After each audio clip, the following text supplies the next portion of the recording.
the thing that is impacting your decision quality isn't just your thinking, it's also your body, right? Because what's running that pattern matching, if you will, is not just your brain. It's also happening in your body. When pressure hits, right, your nervous system gets ramped up, your shoulders come up, you get tense, your breathing changes, your field of vision literally narrows. And that's not a metaphor, that's actually your physiology. So when we're under stress and under pressure, our body changes. And that happens before you've even had a single conscious thought to make the decision. Your body all of a sudden is saying, I'm under pressure. And you then start thinking about other times you may have been under pressure. Welcome to You Might Try This, a podcast about learning how to lead without losing yourself along the way. Hosted by executive coaches Stacey, Philpot, and Cade, Cowan. This show draws on 25 years of experience working with high-level leaders and brings those lessons down to earth. If you're navigating leadership for the first time, managing people, questioning old rules, and trying to build a career that actually feels good, you're in the right place. This is You Might Try This. Honest leadership advice for ambitious people who still want to sleep at night.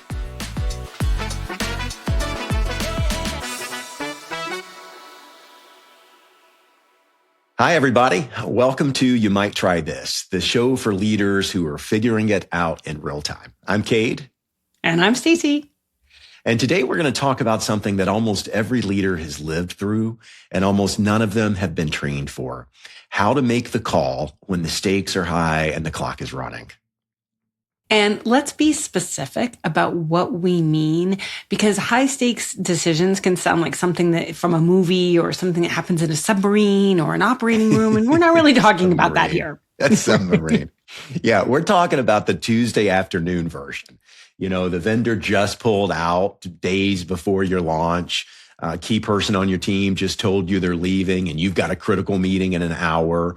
Your boss needs something you weren't tracking and 3 people are looking at you waiting for the call.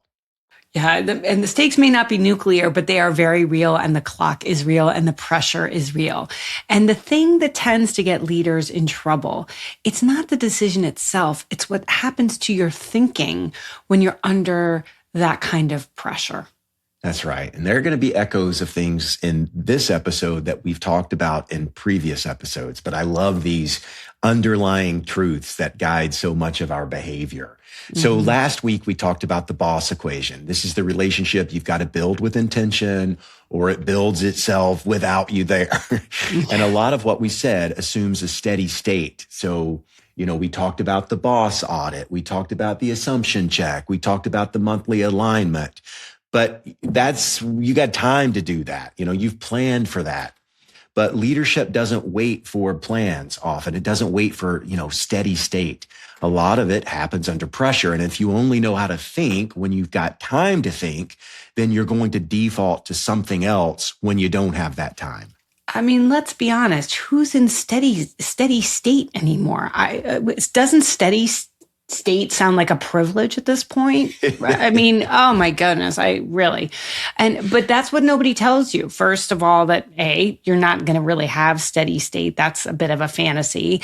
And importantly, you don't rise to the level of your best thinking or all frameworks you might have learned when you're under pressure. You fall to the level of your defaults. And if you haven't paid attention or you're not aware of what your defaults actually are, you're going to be surprised by the call you make, and you might make a decision that's not as good as you think it is. Yeah. So that's today's discussion. What happens to your brain when the clock is running? Why smart people make bad decisions exactly when the cost making one has risen, and how to build a different set of defaults before you need them. Great. So let's start with what's actually happening inside you when the pressure's on, because I think most people assume that a high stakes moment just requires them to concentrate harder, more focus, more discipline. And that assumption is quietly making things worse. And it's a trap, because in those moments, your instinct is exactly the thing that could get you into trouble. Absolutely. And so here's what the research says. So Daniel Kahneman wrote the book, Thinking Fast and Slow. And he makes a core distinction, which is that the brain has two systems. So system one is fast, automatic, and it's matching patterns. It's a pattern matching system. It runs on instinct. It runs on prior experience. System two, on the other hand, it's slow and deliberate and effortful. It weighs options. It checks assumptions. It's the system that actually does the careful thinking when we think about good judgment, let's say. Mm-hmm. And one of the things that people don't always know is that system two thinking, in that definition, is expensive. It uses a lot of energy. It can use time.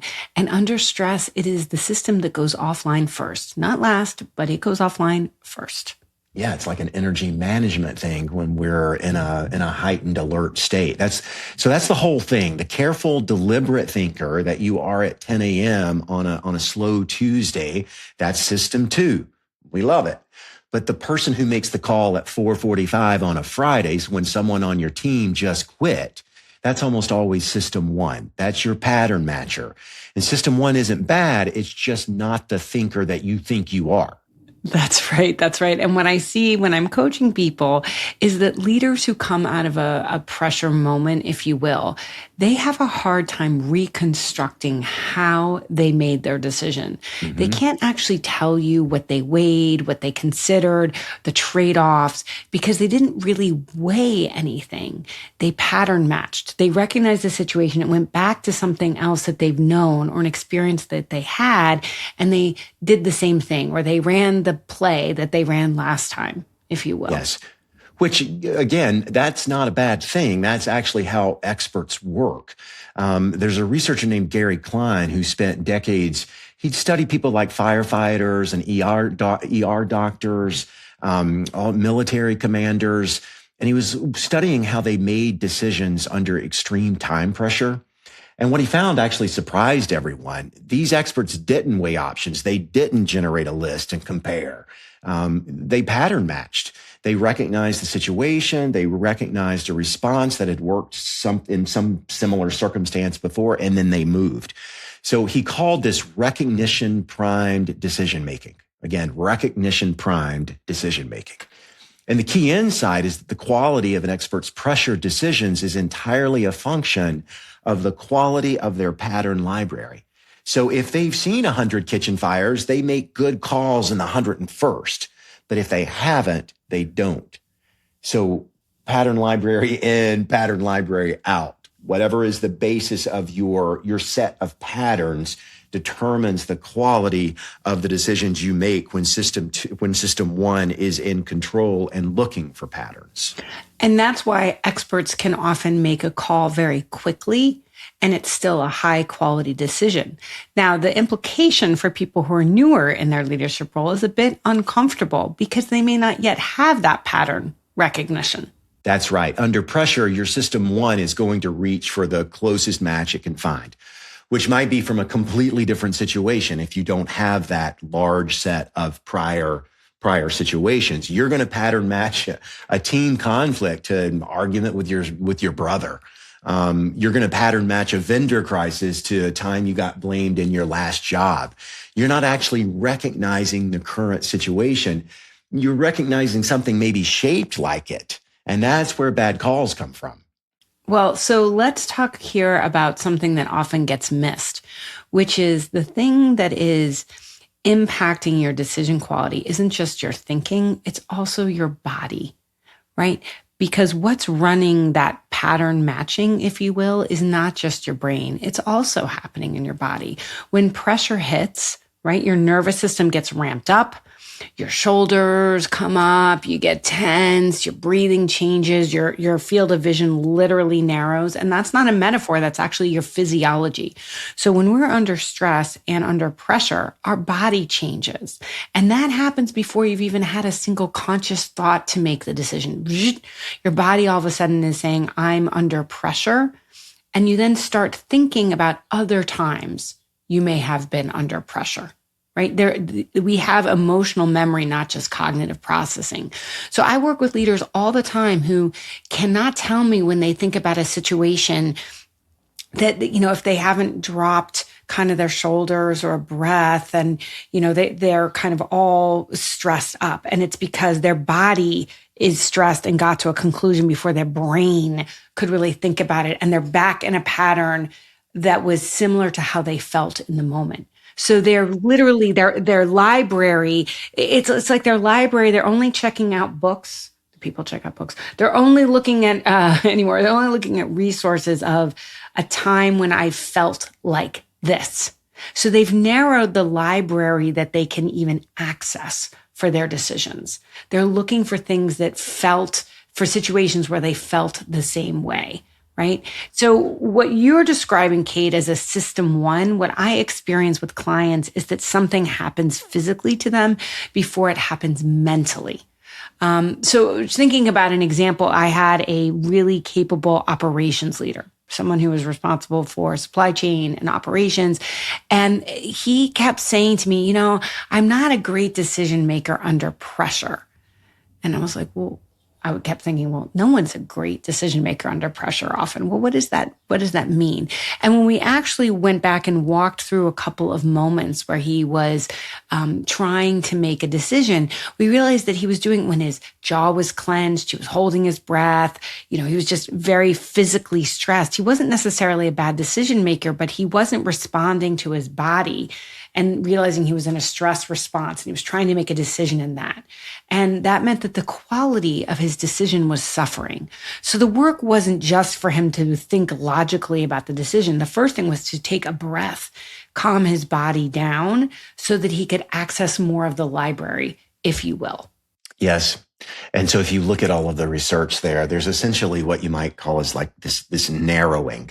Your attention collapses. As you said, you lose peripheral information. You can even lose peripheral vision when you're really triggered. As you said, vision goes straight ahead looking for the danger. You stop being able to see second order effects of the decision you're about to make. Your brain's literally allocating less bandwidth to anything that isn't the immediate threat. And I think that's what you're describing, Stacey, is this narrowing has this physical signature. It's not abstract. You can feel it if you know what to look for. I know, Stacey, that for me, my face flushes when I'm under real stress, and I feel like a cartoon character. It's as if the red is going up. And for me, that's a narrowing. And I know that any decision I make there is going to be pretty haphazard. Yeah. I can feel my heart rate race, and I can feel that it is more difficult to think clearly. I can physically feel the library getting more scarce and not feeling as though I have as many options available to me. I think this is where things like sleep on it come from, right? You don't always have to sleep, but part of it is, can I take a step back and be in a calmer place? Yes. So I think, sleeping on it, it's like, how do you interrupt it, right? Yeah. Because the good news is, if you can feel it and become aware of it, you can interrupt it. You have an opportunity to do that. Yeah. So here's where it gets practical. If the pressure is going to do what the pressure does, which of course is, as we've said, narrow your attention, puts this pattern matcher in charge, it shortens your horizon, what do you actually do about it? Well, first, let's be honest about the constraint. You're not going to out-discipline your nervous system in real time. I've worked with a lot of smart people, and they might understand what we're talking about, but they still experience stress and make a call from stress. So whatever you need to do when you're stressed, it has to be simple enough that you can actually do it in that moment, right? It can't be a really complicated frame, if you will. Yes. The test of any of this is, can you do it when you're breathing shallowly with 3 people waiting on you? If the answer is no, it's not useful. What I think is useful are some questions you can ask. Okay. So give us those questions. Yeah. So one question I love to ask is something that helps you maybe buy back a little bit of time. Right. So you can move from being stressed to having a moment to calm down and broaden the library of choices, if you will. So the first question is this a door? Is this decision a door that will close behind me, or a door that I might be able to come back through? That's the first question. Yes. And we have to credit Jeff Bezos with this. In fact, the first time I ever heard of this was I was consulting with Amazon, and they were talking about these one-way door decisions and two-way door decisions. I'm like, man, I'm out of the loop here. So what I discovered was a one-way door is this decision that's costly and impossible to reverse. You walk out that door, you're not coming back through it. Two-way doors, on the other hand, you can walk back through. So his observation, Bezos, was that most leaders treat every decision like a one-way door. Mm-hmm. And that's exhausting. The implications of every decision are so high. So it also means that two-way door decisions get the same agony as the one-way door decisions, which is a huge waste of your leadership bandwidth. Well, and it's really helpful to think about this idea that maybe there aren't as many one-way doors or irreversible decisions in life as you think there are. I mean, there are some, but the reality is when you stop and think about it, most decisions can be adjusted when you learn something new. And if you keep thinking about decisions as one-way doors, what that does over time is it decreases your focus on learning. You think about your job as making a call versus learning. And it puts so much pressure on your need to be right versus the ability to learn and adapt. And we said earlier, who gets to be in a steady state anymore? We don't get to be in a steady state. The idea that you're going to make a call and nothing around you is going to change, give me a break. That's not going to happen. So what we have to help people see is what can I change if I learn new information? So what part of this decision is reversible, if not all of it? Yeah. And I think the magic of asking that question in that pressure-filled moment is that it almost always slows you down in the right direction. If the answer is this is a two-way door that I can come back through, then great, decide faster, stop overweighting it. But if the answer is this one closes behind me, then the question itself creates a gap. We said earlier about interrupting ourselves, interrupting that physical reaction. So we were like, all right, this is a one-way door. So I take a pause, I create a gap. And in that gap, you sometimes find that you didn't actually need to decide right now. Even in that moment of time, there was some clarity. I don't actually have to decide it right now, or that the thing that you were about to do wasn't the only option that you had. That's right. And asking the question out loud, is this reversible? Or what I think is even more helpful is, what part of this decision is reversible? It can drop your shoulders a little, take a little bit of the pressure off, and it helps your body realize this is not actually a life or death decision. So let's stop and pause. What part of this decision could we reverse if we learn something new?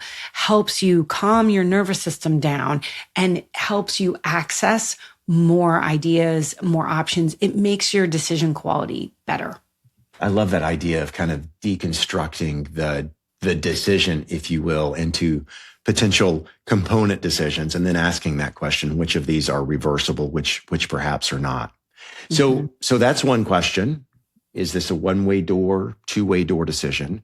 Another question, and this one's a little different. It's about the pattern library that we were talking about earlier. And the question is, what's the actual situation I'm in? And what's the situation my brain thinks I'm in? Okay, now that is a hard question. What do you mean by that? It is. And it's hard because your brain's so good at the match that the match feels like the truth. You're not going to catch yourself thinking, I'm pattern matching this to some argument that I had with my mother. You just feel the feeling, right? You feel cornered. You feel disrespected. You feel like you have to win this one. And the feeling is accurate to some older situation. The question is whether it's accurate to the one you're actually in. Well, then what people need to be asking themselves is, what does this remind me of? But only if they can have enough judgment to say, I might not be accurate.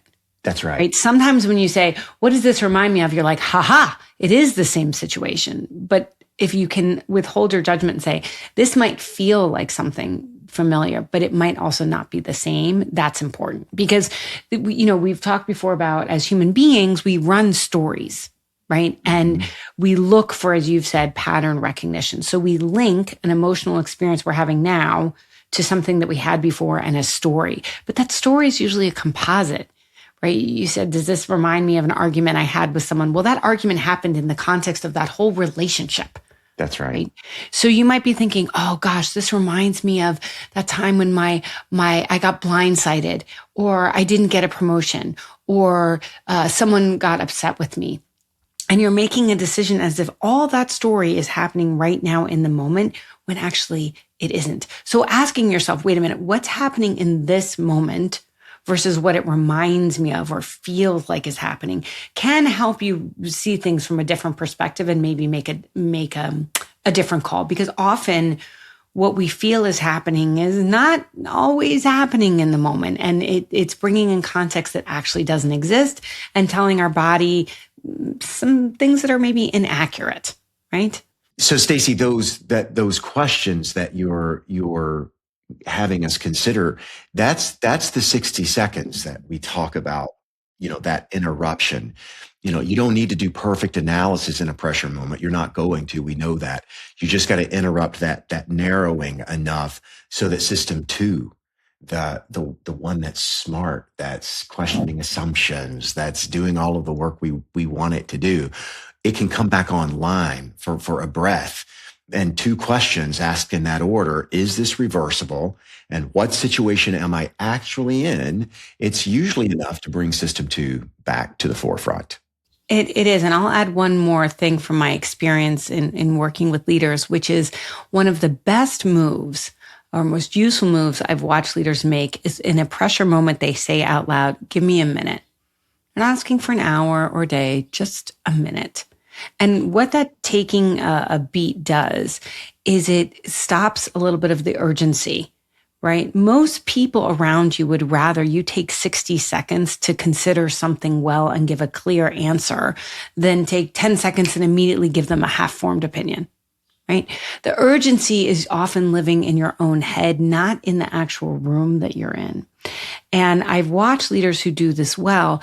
They don't let pressure or someone else's tempo or someone else's feelings become theirs. They simply pause and say, let me take a minute. Yeah. And this connects back to something that we've said before, and that's that most of what feels like external pressure is actually internal pressure. Mm-hmm. It's not the clock on the wall stressing you out. It's your internal clock. It is. And you can slow that down with the breath, with taking a minute. You can slow it down. All right. So 3 experiments, and they build in a specific order. And the first one is for when you're not in the moment. The second is for when you are in that moment. And the third is for when the moment is past. Ooh, I like that. All right, let's do those 3. Tell me. Okay. So the first experiment is the pattern inventory. So sometime this week, when you're not under pressure, sit down for a few minutes and write down the 3 or 4 pressure situations you've actually navigated in your current role. Not in general, but the real ones, that vendor that called and quit, that big team conflict that suddenly came out of seemingly nowhere, the time you were kind of late on a deliverable. And for each one, just answer 3 questions. What was the call that you made? What did you actually weigh? What were the different, what were the different responses that you thought about making? And what did you learn? You're building your library on purpose instead of by accident. So you're internalizing some of those responses, because if you wait for your brain to build a good pattern library through lived experience alone, you're going to make a lot of expensive calls in the meantime. Yes. And let me add one thing, which is, I know some people listening might feel like, well, I haven't had that many real pressure moments. I haven't been in the submarine. But your library is actually broader than you think. What creates your library is every crucial conversation you've had, every time you've had to reassign something at the last minute, maybe someone left your team or something changed around you, every time somebody maybe moved the goalposts and added new goals or responsibilities, that creates your library. And you may not be treating it as a library. You may be treating it as just things that happen, but that is your library. And the discipline for you is to look at all that stuff that happened. What has it taught you? And does it apply to the situation you're in? Yes. So that's the experiment for before you find yourself in the pressure moment, is to simply begin to create this pattern library. Now let's look at the experiment that's for when you're in the moment. And I really love this one, and we'll simply call it the minute. So the next time you feel the pressure, someone's waiting, the clock's running, 3 people are looking at you, say out loud, give me a minute. That's it. That's the whole experiment. So, and in that minute, you ask 2 questions. You ask those 2 questions. Is this a door that closes behind me, or can I come back through it? And what's actually happening here versus what is my body telling me is happening? Usually it's very, very different. You're not going to, let's be clear. In that minute that you're asking for, you're not going to solve the decision. You're not going to come to a perfect solution. You're just going to interrupt this narrowing long enough to let system 2, your actual brain, back into the room. I'm going to tell you, Cade, I am actually going to practice that one this week, because I have to be honest, it's so hard for me, and Yes. when I can get worked up or I'm nervous, I just can kind of go into automatic responses, and it usually I don't show up in my best self. So I'm going to actually practice that one, because what I've seen with my clients is when they start doing it, because it's easy for me to advise them when I'm not stressed, I've noticed that people, they actually earn the respect of other people. Teams don't experience it as hesitation. They experience it as thoughtfulness. The leader who says, give me a minute, is signaling they're going to make a considered decision. They're trying to be thoughtful, not impulsive, and people will wait, right? Yes. It's making the emotional half-formed calls or something that seems pressured. That really erodes trust, not the paused one. And there's something about, ambitious, smart people. They think they've got to have the answer right then all the time. There's some weakness in that. But as you say, typically people do experience that as thoughtfulness. If you've ever say that, give me a minute. Everybody gives them a minute, gives her a minute. They do.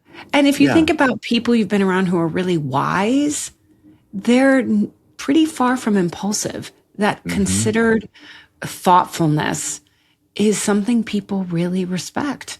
Yep. And then the third experiment, and we're calling this the pre-mortem.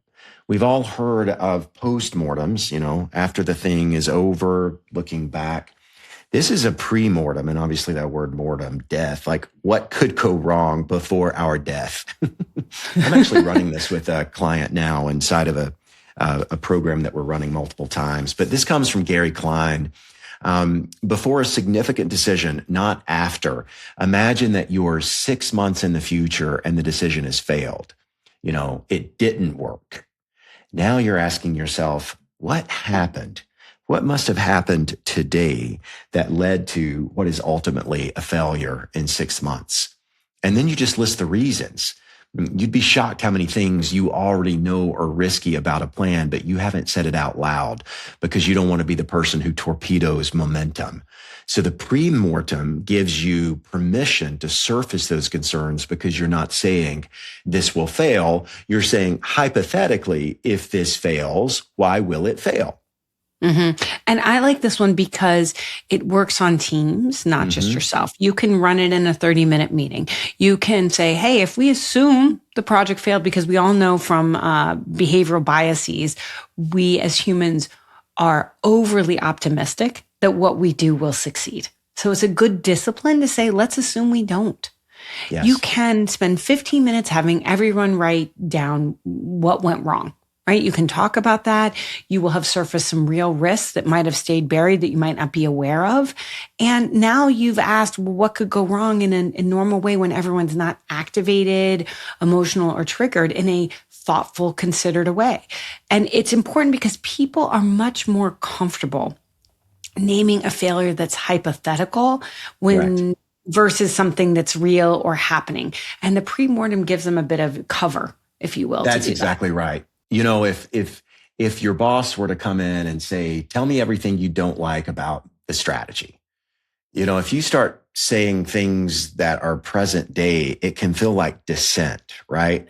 But if the boss says, in a year from now, 2 years from now, we failed, help me understand what might explain that, then it almost feels like you're making a contribution. And so people are going to feel more comfortable in giving voice to that. So that's actually a good bridge to where we're going next, because what we're describing right now, which is the ability to surface what people are actually thinking before the decision is made. It depends on something that we've not talked about yet. It depends on whether people around you feel like they can actually say the thing. Yes. Can they be honest with you, right? And that's different than trustworthiness. And it's what we're going to get into next week, because the quality of your pressure decisions isn't just about your library and your experience. It's also about the signals you're getting from people around you. And that signal comes through or doesn't come through based on something most leaders, I think, underestimate, which is psychological safety. So next week, we're going to talk about that. Why psychological safety isn't soft. It's actually the operating system your team is running on. Excellent. That will be a fun conversation. But for now, remember the three experiments, excuse me. So 1, that pattern inventory. Number 2, dead simple, the minute. Hey, give me a minute. And then thirdly, that pre-mortem. Think about something that has failed 6 months from now. What about the quality of your decision-making now is going to lead to that? And that's it. You might try this. Love it. Love it. So we'll see you next week. As always, thanks, Stacey. Bye-bye. See ya.